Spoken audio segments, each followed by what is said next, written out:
Ladies and gentlemen, boys and girls, a very good morning to all of you and welcome to In Dialogue with Youth 2015. I'm Deborah, your host for today. Thank you for taking the time to join us this morning. We're happy to see such a great turnout of students as it shows how all of you believe that energy is important to our future. Which is why we hope that today's session will inspire you with ideas and insights on the important part that all of you play in shaping our energy landscape. Let me briefly run through the morning's program with you so you know what you're in for. Very shortly, we will have two industry speakers who will share their insights with all of us today. Ms. Goh Swee Chen, Chairperson of Shell Singapore, and Laurel Mayafei, Head of Power Conversion from ABB, on the Solar Impulse Plane project. We will then take some time to gather all of your views through a short snap poll before we take a short break. Joining us after the break is Mr. S. Iswaran, Minister for Trade and Industry, who will be participating in a dialogue session with all of us and joined with our Shell and ABB speakers. Please take this opportunity during the dialogue to ask any questions that you may have on the topic of energy. You will also hear from some of your peers who will be sharing their views on energy through some exciting presentations. Last but not least, we will round everything off with the Energy Industry Scholarship Award presentation ceremony. To start off today's session, I would like to invite Ms. Goh Swee Chen, Chairperson of Shell Singapore, to come on stage to share her insights with us. Ms. Goh, please.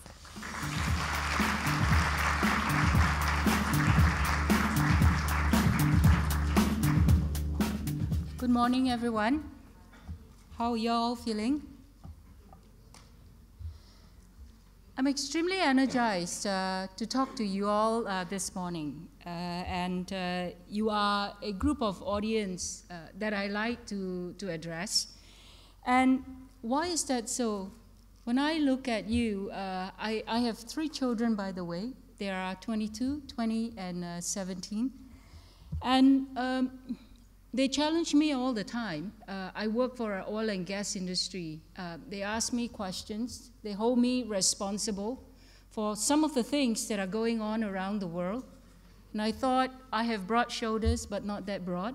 And my challenge back to them is, what would you do about it? So it's an interesting discussion this morning. I hope we could have an interactive dialogue in a while's time. And I'd like to engage with you because you collectively, as this broad team here, I understand there are about 200 to 300 of you here in this room today. You collectively will decide what this city-nation will look like 100 years from now. Before I get into the serious stuff, I want to say a very warm welcome to you and good morning to my fellow presenter, Mr. Laurel Mayafei, and also our gracious host from EMA, Mr. Ng Wai Chung, and members of his staff here. Now, what does the future look like? I grew up in a little town called Baru Pahat in Johor. Population, 60,000. And I recall when I was young, we always need to have candles in our drawers because you don't know when the electric supply will go off. We have a telephone at home. And this telephone, you've seen these antique, what you call antiques in the shop, telephones, and they have dials. The ones that we had at that time did not have dials. You pick up the phone, an operator answer at the end. Your phone number is a 3-digit number. And you say what number you want to reach, and an operator at the end will patch you to that phone number that you want to reach. Can you imagine that? I could have never imagined that today, where we stand, electricity is always available at a flick of a switch. You even charge your phone in cars nowadays. And that all the things that in the past we have to carry around in gadgets, your phone, your camera, access to encyclopedic information, are all available in a little gadget that weighs only about 130 grams. Who knows what the future will look like for you 30, 50 years from now? But there's one thing for certain. The United Nations has projected that the world population will increase to 9 billion by the year 2050. Today we have 7 billion, and this is 2 billion over what we have today. We estimated about 3 in 4 will want to live in cities. And this urban population will have needs. Needs like every one of us. We are so used to our phones, cars, that takes us from one spot to the other. And what this would mean is that energy demand will double by the first half of this century. But what about Singapore? According to the Shell New Lens scenario, Singapore is considered an urban powerhouse. What this means is it's very densely populated. It's got a good infrastructure, very efficient transport system. And Singapore is one of those cities that is very likely to see population growth. We all do such a great job of selling Singapore as a great place to live, and I think that is inevitable. And without a doubt, with population increase, we will see an increase in demand for energy as well, not to mention an increase in the generation of waste from our population. Now let's talk about the new era that we're in. In the last century, cheap and abundant energy has been able to fuel economic growth. And this era is coming to an end. And it's coming to an end because of an emerging energy challenge. And the challenge that we need to address is how do we balance the moral obligations to deliver more energy and at the same time fight climate change. So more energy, fight climate change. And as we contemplate how we meet that energy demand, we often find that it is not a simple supply-demand. Where there is a demand, the supply will be there. And it is not just about the way humans develop and not just about consumption pattern. We all open up the newspaper, or you kids will be looking at your websites and internet sites every day, and you read news about geopolitical strife around the world. We must also consider the environment and things such as man-made changes to the climate due to excessive carbon emissions. And in the end, all these competing forces, the supply, the demand, geopolitical developments, all help us shape the future of energy. So the big question in the room, and it's not just to companies like Shell, but to everyone, is how can we find more energy sources to meet the growing energy demand? And at the same time, how do we address the climate challenges? How do we make energy affordable to everyone? Shell will play its part in a world of more energy, less CO2. And we cannot afford to leave any energy sources unexplored. We've all heard about renewable sources, and renewable energy will be fundamental in the transition to a lower carbon future. Today, renewables is about 1% of our total energy source, and it's expected to be one of the fastest growing energy source, electricity source in the future. So for now, though, natural gas also needs to play a part. We have a long history, and I mean Shell, have a long history of preparing for the future. And we're already taking some steps to look at sources, different sources, and low carbon emission solutions. Natural gas emits 50% less CO2 than coal. And by the way, it's also 70% more expensive than coal. Therein lies the dilemma. So while investing in more natural gas solutions as a carbon lean alternative to other fuels, You may have heard one of the largest supplies of natural gas comes from Qatar. We partner with the Qataris to develop liquids out of natural gas, and we use those liquids for many purposes. Fly airplanes, it goes into cars, develop lubricants out of these natural gas. And we believe we are the forefront in the development of these technology.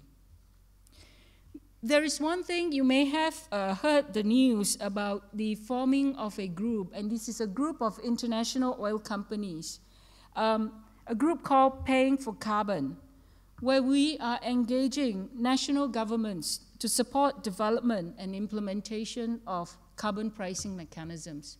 Now, why is this important? We believe that the tax coming from carbon emissions can be plowed back to redevelop solutions that will help us provide more energy, more affordable energy with less CO2. Now, since I'm addressing a group of youth here, I want to also talk about some of the programs that Shell offers. We run the Shell Eco Marathon. This is a global program. And for the past 3 years, including last year, we have it in Philippines. We're hoping one day to bring it in Singapore. The Shell Eco Marathon taps on your young minds to develop energy efficiency solution, be it electricity or fuels, on mobility. The team here in Singapore has actually been quite successful, winning numerous awards, and some of you here might have won the award this year as well. The other one I want to mention is Ideas 360.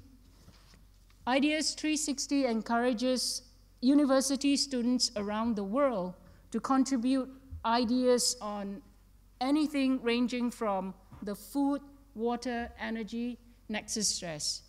And by the way, the winner this year came from NTU.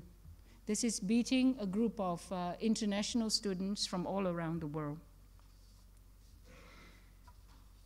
I think the impact of climate change is very well written and very well recognized. Shell is working with the government of Alberta in Canada to look at technologies where we take CO2 that is emitted and drive them deep into the ground, about 2-3 kilometers into the ground. This is about an $800 million project, and it would only have been possible with the support of the government of Canada for us to jointly look at innovations such as these to reduce CO2 emissions. Now, how can youth such as yourself shape the future? It is really not enough to depend on energy players like Shell. Everyone in the society plays a role. The governments around the world can promote carbon lean solutions with carbon pricing mechanisms. Industries can also make an impact. Significant investments in renewable energy sources. And what we consider a disruptor for our, especially my business in fuels and lubricants, is electric cars. But we believe that there is a place to play for urban mobility for electric cars. The gas and power industry can also adopt natural gas for electricity generation. Even regular consumers can make a difference by choosing wisely in terms of sources of fuel, mode of transportation, how much energy they use and consume. Now, we all cannot secure the future of energy without all of your involvement. So here is what I think you could do for a start. Consider joining the energy industry. And better still, consider joining Shell.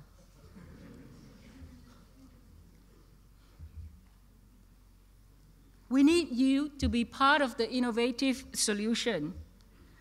We need your bright young minds to continue to drive breakthroughs and innovation in technology. But even if you don't join industries such as ours, the energy challenge it's the responsibility of everyone. Even if you take up roles in businesses, in governments, in academia, perhaps even a non-government organization, you can all do your part to wield your influence and your ideas to drive policies, to share public views on energy challenges. So it is important that youth such as yourself have a good understanding of the realities of energy demand and environmental concerns. And it means that every participant in this debate can then make a well-informed choice and decision. And together with this decision-making process and appreciation that 3 billion people around the world today do not have access to modern energy. And energy makes a big difference in their life, and it is the difference between prosperity and poverty. It is also important for us to debate the energy challenge in a positive and constructive manner. It is not just one full of rhetoric. Remember I said the days when we had candles in our drawers. When you have an exam the next day, it is no fun studying under the candlelight. So we need to seek pragmatic solution. One that is not set upon an ideal utopia, but recognizing the real world and the realities and the constraints that come with it. And one that is not entrenched in a very narrowly focused view, but making an effort to understand each other's opinion. Before I end this talk, I want to share a story with you. And this is a story of how clean energy can make a difference in the lives of many. 2 young individuals, their names are Bernard Cohen and Anya Shenef. They visited Nepal, and they wondered why, with all the sunshine in Nepal, why do people in Nepal continue to rely on kerosene lamps to light up their homes? There are a few issues with these practices. One is it creates air pollution inside the house, indoor combustion. It is not just a health concern. In Nepal and in many parts of the world that relies on kerosene or home open fire as a means of energy source, it is a risk. It is a deadly fire hazard. Kerosene is also an expensive, and it comprises about 1/3 of the household income in Nepal. And remember that these are mostly women and children at home. There are many men in these traditional families who are out either working overseas or out working. So you can see the danger that is posed to both the women and children at home. So what Bennett and Anya did was they set up a corporation called Empower Generation. And this is to introduce solar lamp to the Nepalese. These are cheap replacement. I understand it's about $12 to $20 each. And it offers a clean, safe, and environmental friendly lighting source for many families. But the benefit doesn't just stop there. The Empower Generation also encourages women to become entrepreneurs. The women buy these lamps. It comes with a 2-year warranty. And based on their calculation, it is much cheaper source than the kerosene that they've been using. And they sell these solar lamps to families in the villages. One such example is Manju. And Manju is a young mother in Nepal who lived under these pollutive conditions. And Manju bought a solar lamp. It paid for itself within a few months. And she's also became a sales agent and a champion for solar products in her community. And by the way, just some background on Bennett and Anya. They are married to each other.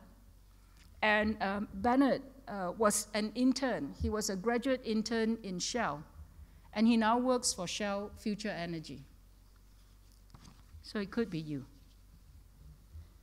So this is a story of one of the many examples of how young people around the world can make a difference in addressing the energy challenge. And you could tell from the solution that this is a simple solution. It does not need rocket science. It is linking an opportunity with a need and creating a solution. It also comes with a very strong desire to improve the lives of others and the ability to match a solution to a problem. And many of you in this room can do the same. Now, in conclusion, I hope I've given you a realistic picture of the energy challenge. I've put the burden on your shoulder as well to play your part, to be part of the solution to the energy challenge. But there is optimism, and I hope each and every one of you believe that you have the power to shape the future of energy and the future of Singapore. Our forefathers have built a great city for us to live in. Let's all play our part to deliver a Singapore that everyone wants to live in. After all, this is your future, and my future as well, future of my children. And who's better positioned to write the future than yourself? I want to thank you very much for your attention. Thank you, Ms. Goh.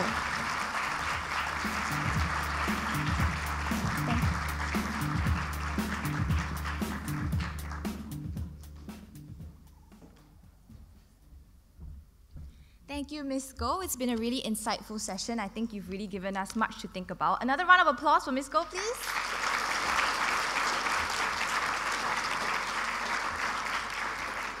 If any of you have any burning questions, burning candle, haha, do save it for our dialogue session later on, after the break. All right, so right now, we actually like to gather some quick responses to your thoughts on the energy sector through a snap poll using a real-time interactive platform. So this is the time that we need you guys to loosen up a bit, okay? I know it's really early and all of you are wearing suits, but let's try to loosen up, okay? So as you can see on the screen, we would like you to take out your mobile phones or your iPads or whatever you have. As you can see on the screen, look at the log on to www.siew.sg/youth. Please do so right now. I want to see your phones. And once you've logged onto the website, it should actually bring you to the poll questions. All right, let me give you some time to type the URL in, get to the page. Everyone okay? Okay? I need some indication, guys. Okay? All right. Okay, so we have about 9 questions for you today. We're going to take you through the questions and your options, okay? The first question, first up. Why is sourcing for energy a challenge for Singapore? Question 1. I think you need to click in order to go to the options. So we have 4 options right here. A, we are a small country without any natural resources. B, we are vulnerable to price fluctuations. C, neighboring countries are not willing to sell fuel to Singapore. And D, transporting fuel from around the world is expensive. All right, let's get your answers in. Everyone good? Can we move on? I'm only taking indication from the front row here because they're really responsive. I'm looking at you guys. All right, question 2. What energy sources could Singapore consider using more of for electricity generation in the future? We have quite a few options here. First one being renewables. Second, nuclear. Third, to import electricity from other countries. And the last 2, coal as well as gas? Think hard, guys, think hard. All right, question 3. It looks like a math question. What is the percentage of Singapore's electricity that is generated by natural gas? A, about 20%, B, about 50%, C, about 95%, and D, 100%. Right, math is tough, guys. Okay, question 3, everyone done? Yeah. All right, let's move on to question 4. What do you think is most important for Singapore's energy policy? A, energy security, B, economic competitiveness, and C, environmental sustainability. So many syllables and so much alliteration. All right, 3 options. Front row, I'm getting indication for you. Okay, they're done, okay. Question 5. Which 2 sectors are the top energy consumers in Singapore? A, households and industry, B, industry and commercial activities, and C, households and commercial activities. I think it's like a trick question, to be honest. All right, everyone good? To be honest, those who are not like youth, but like young at heart, we also invite you to participate. I see Mr. Mayafe there, like actively like polling. Thank you very much for your support. Question 6. Did you know we use blank times more electricity today than we did 50 years ago? It's another math-looking question. A, 25 times, B, 40 times, C, 50 times for SG50, hint, hint, hint. D, 100 times. All right. You guys over there in last row, are you guys polling? All right, thank you. Question 7. Would you consider a career in the energy sector? After Ms. Goh's talk, I think all of you should know the answer here. A is yes, and B is no. There's really no in between. We have not catered for indecisiveness, guys. All right. Question 8. Which sectors within energy would interest you most as a career? We've lots of options lined up right here. A, being clean energy. B, energy efficiency management.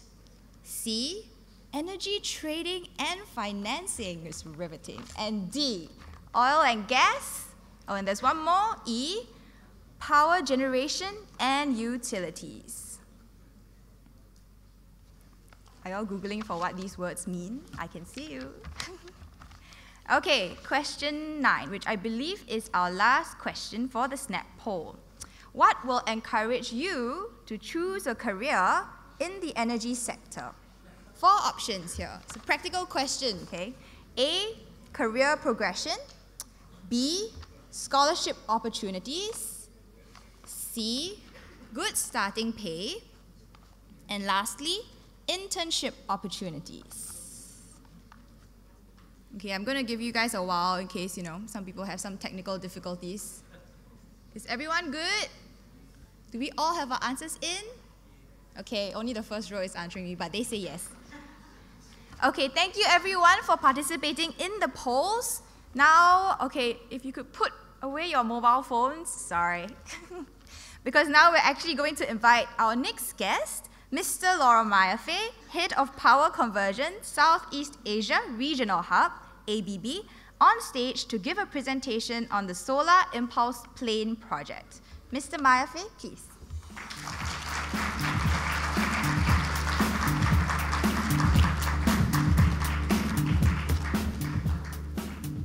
Yes. Good morning, everyone. So I hope that everyone said yes for a career in the energy industry, right? If not, I hope at the end of the day we can change the proportion a little bit. First, I would like to thank Ms. Goh as well. It's very nice to share the stage today with you and EMA for the invitation.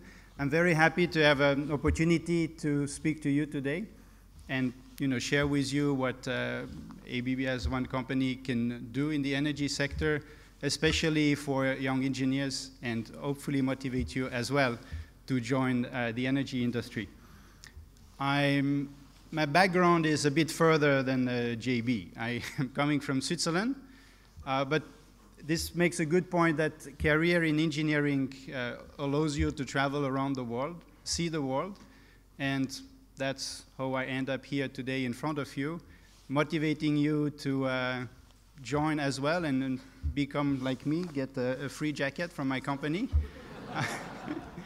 And this one is very nice. There is a reason I'm wearing it today. I will introduce you to this Solar Impulse project, which was flying a solar airplane around the world, solely and purely based on solar energy. It's a very sexy project. It's very interesting, and I hope that sharing this with you today will motivate you to follow the second leg of the trip. The plane right now is stopped in Hawaii. Had to make some adjustments, let's put it like this. And it will fly further from Hawaii to end back in Europe. They should start in January next year, weather permitting. All right, the slides are on. Okay, so just a little bit introduction about ABB. ABB is it's a very large company. It's 140,000 people around the world, so I'm one of 140,000. This is focusing on energy, transport, from the production side to the consumer, everything that happened in between, basically, we have products for this. But the most important part as well, beside us delivering product, is also the idea behind what can be done with energy. This energy efficiency, ABB stands for power and energy for a better world, and the better world portion of it. This is really something that we believe in, and that's also what leads me to introduce you to this Solar Impulse project today.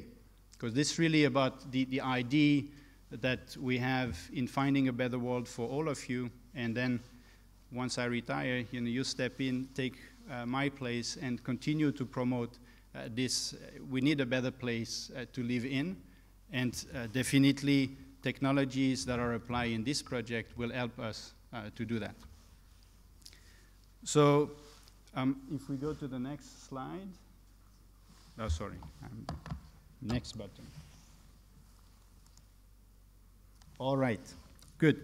So starting with Solar Impulse, first flight around the world solely based on solar power. So that's the first aspect there. It's the technological aspect.